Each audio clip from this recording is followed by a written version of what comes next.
Hello there, welcome back to the channel. This is Nerd of War. This is one of my secondary channels. I have a small franchise of them. I don't upload to this one very often. Linked in the description below are the other channels I more regularly upload to. If you might be interested, they are linked in the description. Please click on them and check them out. This episode, as you may have noticed from clicking on the link, is on a Royal Naval submarine, which is pretty distinctive, known as the M class, specifically HMS M1. Before we get started, please like, share, subscribe, comment down below, and as I said, check out my other videos. Now this is only a short video appreciating the absurdity of this submarine. Now in the early days of the 20th century, there were a lot of experimental concepts of submarines used by many different nations, and many different countries had many different ideas about how to best use them. The Germans, of course, famously with their U-boats, pioneered what would become the staple of the primary use of the submarine. Not to say that others had not used submarines in the same way before them, but they really mastered the tactic. M1 was actually not designed to engage other submarines. As you might think, submarines aren't really designed to fight other submarines, not usually. They were designed to take on surface vessels or bombard land targets.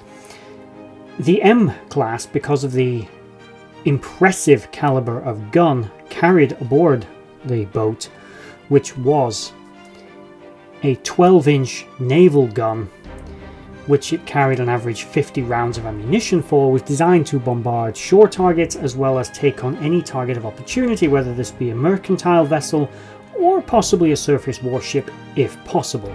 The boat was also armed with 18-inch torpedoes, some anti-aircraft capabilities, as well as some other minor, more traditional submarine armaments.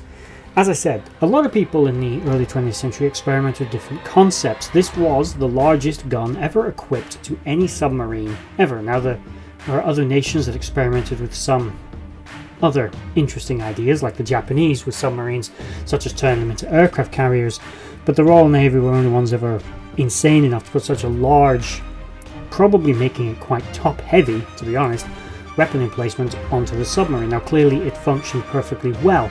This was one of 3 M-class submarines developed by the Royal Navy, but the M1 was the only one to actually see service in war, being commissioned and launched during the First World War in 1917 and seeing some service in 1918, mostly in the Mediterranean theatre.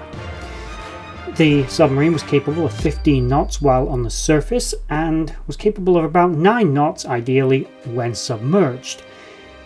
It was obviously a large and powerful craft for its time. It used a diesel electric 12-cylinder, 2 of them actually Vickers engines, which gave it 2,400 horsepower, with the electric engines giving it 3,200 for when it was under the water, because of course you can't use diesel engines when submerged because they'll use up all the oxygen, and this will have a kind of fatal implication for the crew. Not to mention fill the submarine with toxic fumes, or you'd be burping them out into the ocean, kind of giving away your position. But you know, you might be able to go a little faster, I suppose. Maybe.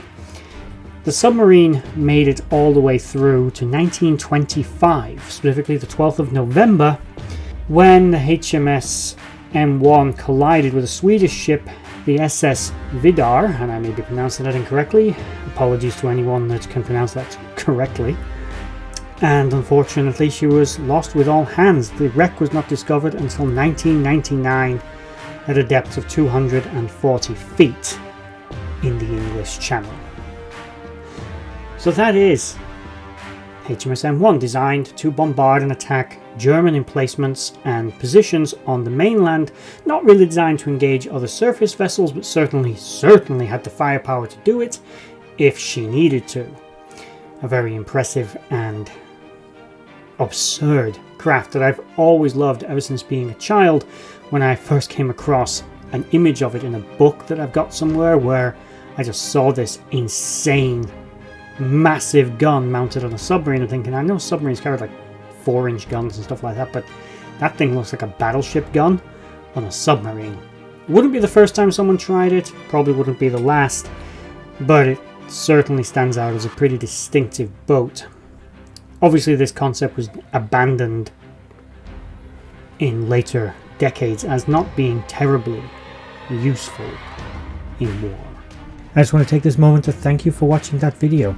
If you liked what you saw, please check out my social links in the description box below to Instagram and Twitter and others, and also is down there a link to my Patreon page where you can support this channel and the others as I try to grow this franchise and do this more regularly. If you made it all the way to the end of this video, thank you for watching, and bye bye.